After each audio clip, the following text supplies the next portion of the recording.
it's pretty amazing how just one price for one single product can send shockwaves through an entire economy. Today, we're looking at one of those numbers, and believe me, it's a big one. And that number is $5.06. As of today, March 18th, that's the national average for a gallon of diesel. It might just look like a number on a gas station sign, but trust me, there is a massive story behind it. So, why should you care about this number? Why does it matter more than you probably think? Well, it's because this isn't just about what it costs to fill up a truck. It's about a chain reaction that touches, well, pretty much every part of your daily life. And what's truly staggering here is just how fast this all happened.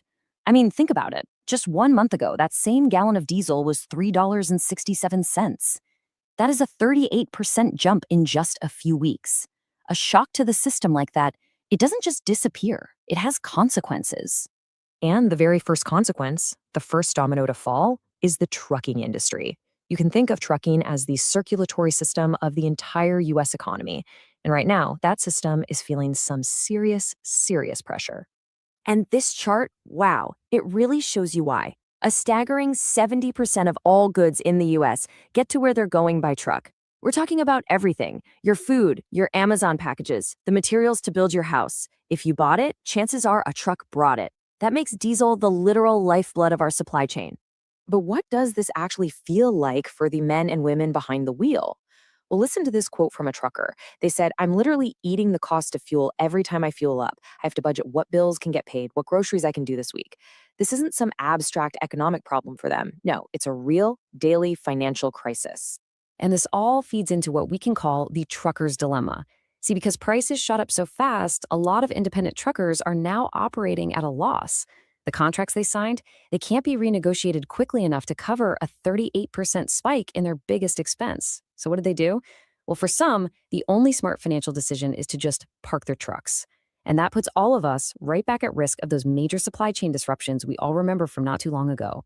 And that right there, the parked trucks, the rising costs, that's why this story doesn't just stay on the highway. That ripple effect that starts in a truck's fuel tank, it's headed straight for your front door. Now, you might not feel it right away. In the first week or two, it's mostly behind the scenes. Freight costs and fuel surcharges go up. But as you can see here, give it about 3 to 6 weeks, and that's when you'll start seeing prices rise for your everyday items. Groceries, lumber, medicine, you name it. If it was on a truck, it's going to cost more. Oh, and get ready to see a term you probably hoped you'd forgotten: fuel surcharges. Yep, businesses are going to start passing these costs directly onto us. We're talking extra fees on airline tickets, on your deliveries, maybe even on your restaurant bill as they try to cover the higher cost of just getting their supplies. And it's really important to remember, this is not just happening here in the US. This is a full-blown global crisis. And some of the ways other countries are coping are, well, they're pretty extreme. Let's take a quick trip around the world. First up, Myanmar. To save fuel, they've started limiting when you can drive. It's based on your license plate. If you have an odd number, you drive one day. Even number, you drive the next. Simple as that. And the conservation efforts go way beyond just cars. Over in Thailand, the government actually told its employees to stop wearing suits and jackets to the office. Why? So they can turn the air conditioning down to save energy. They're also pushing a huge work from home policy for the very same reason. Then there's Sri Lanka. They took an even more drastic step. They just declared that every Wednesday is a no work, no school holiday.